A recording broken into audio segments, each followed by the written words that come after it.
Welcome to my latest help letter, and in this one I want to give you an exercise based on the 6 leadership styles that Daniel Goldman outlines in his various books. So I'm going to just share my screen. Now I'm making this relevant to delegation, but it's generally a really useful exercise. I'm just going to share my screen. So we have a practical exercise here for any leader using these 6 essential styles. Now, this comes from the theory by Daniel Goldman, and he's basically saying there are 6 styles that you can use. They're like different golf bags in a golf club set. You pick the club that's appropriate to the situation, and it's having knowledge of the 6 clubs in your bag and being able to choose them that will make the difference between a good leader and a bad leader from his perspective. And what I'm going to do is I'm going to describe the exercise first, because some people are already really familiar with these 6 leadership styles. I'll then go on to explain the 6 leadership styles for those that don't know the styles. Hopefully that makes sense. So what the exercise is basically to draw yourself a bar chart. Look at the 6 styles, which are coercive and pace setting. They tend to be dissonant. They reduce employee engagement. And then the 4 other styles are resonant. They generate employee engagement, and those are visionary, which used to be called authoritative, affiliative, democratic, and coaching. And the recommendation here is basically draw yourself a bar chart. And the bar chart is there to say what energies do I use? What leadership styles do I use? What's my mix? So here I've got someone who has got a reasonable amount of coercive. His or her preferred style is pace setting. They really are more of a pace setting leader. So they set high standards. They're out at the front. Everybody needs to keep up. From a visionary authoritative, that's pretty low. Affiliative, they do work there on the affiliative side. Democratic, it's pretty low, and coaching is low. Now, with this leader, there are lots of upsides in terms of shifting that style. They could really have a much more resonant set of styles. They could have much higher employee engagement by shifting their styles. I'm hoping that people listening to this are not going to have this sort of mix. But another example might be someone who is really low on coercive, very rarely use coercive, only when it's necessary. They do have some pace setting. They're much higher on the visionary authoritative. They're quite high on affiliative. Their preferred style is really democratic, but they're low on coaching. So in general, if I was looking at this mix of styles, it's often that democratic is really useful to use at the beginning of a situation. So the example would be Lou Gerstner when he took over IBM. He didn't know enough about IBM. He couldn't tell people what to do. He couldn't even do enough a lot of visionary authoritative. He needed to have a democratic style because he needed to rely on his management team. But that only takes you so far. Then you need to move away from democratic and not use it as your core style. So in this situation, I might be talking with people about really reducing the democratic, upping the visionary even more, but certainly really boosting the coaching style, because that's where they're not getting the advantage. So that's the exercise. Do a bar chart of what your current mix of styles is, and then think about, is that the right level or right mix of styles for my current context? Now, clearly that's going to be different for different people, different situations, but I'm just talking in general.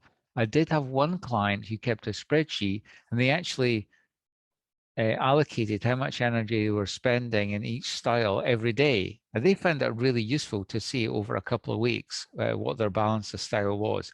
You don't have to do it in that detailed manner, but that's what one person did. So those people who are really comfortable with those styles, they can stop the video now. But those people who really want to know more about these different dissonant and resonant styles, stay on the video. So what we're talking about are 6 different styles.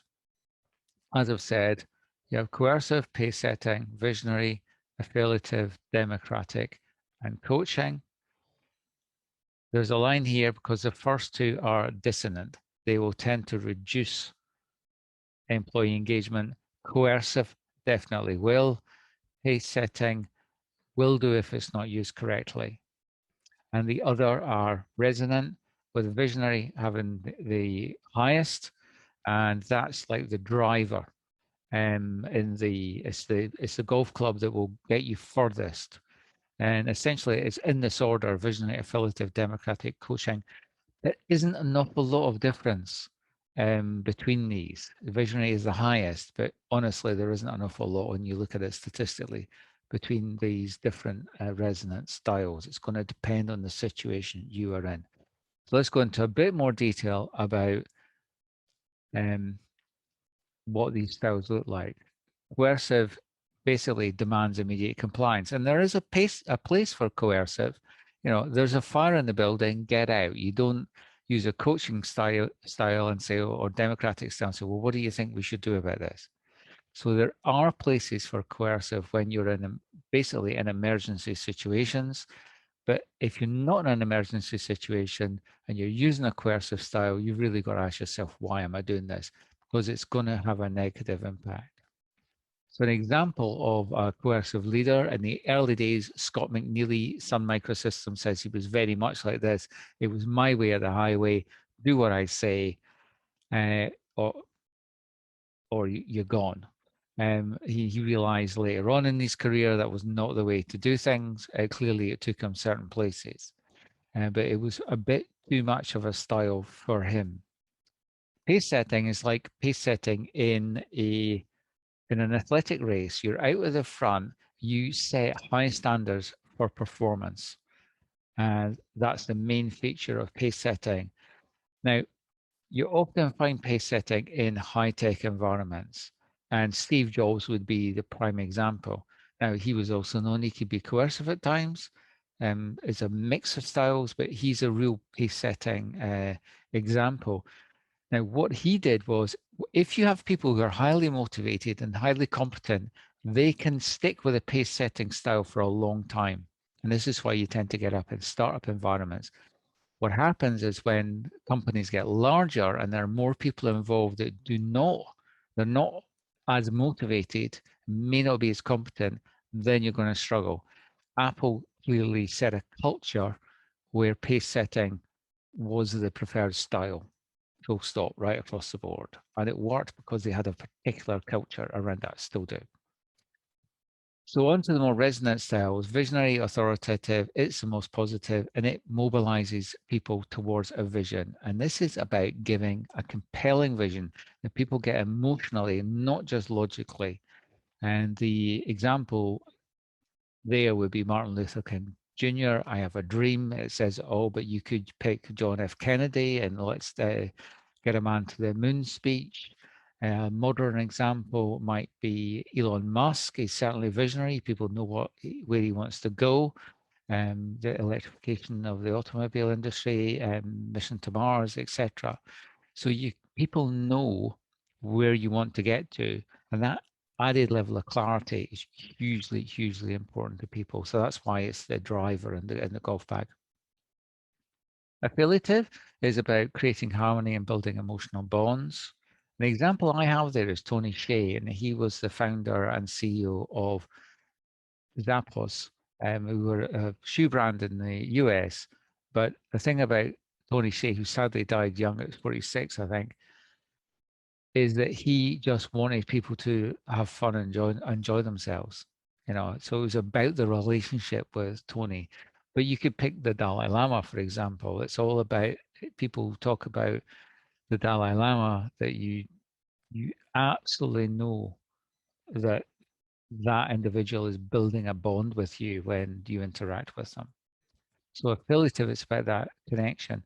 Quite often people in the military, you might think that it's about being coercive, but you can't get people to go over the top if you don't have the trust in the relationship. So quite often affiliative is actually one of the leadership styles that's used in the military that allows them to do coercive when they need to. Democratic, as you would think, is forging consensus through participation. That's getting everybody involved in the decision-making process.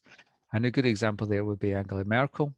Angela Merkel is a prime example.